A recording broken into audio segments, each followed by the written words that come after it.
Hey guys, welcome back to Fast Fix. In this video, I will show you how to change your name on Monopoly Go. So when you open your Monopoly Go app, as you can see here on your screen, then tap on the three lines at the top right corner of your screen.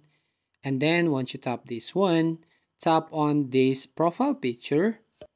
And then from here, need to tap on the pencil icon to change your name. And change name, as you can see, minimum of 3 characters. So I just want to type right here my new name. Once you've done, you can now tap on the submit button. Then here you have chosen this name. You can change your name 3 times. Are you sure? So just tap on the submit button. So that's how you basically change your name on Monopoly Go. If you find this video helpful, please consider to like and subscribe to this channel, and don't forget to hit the notification bell to notify you on the next video.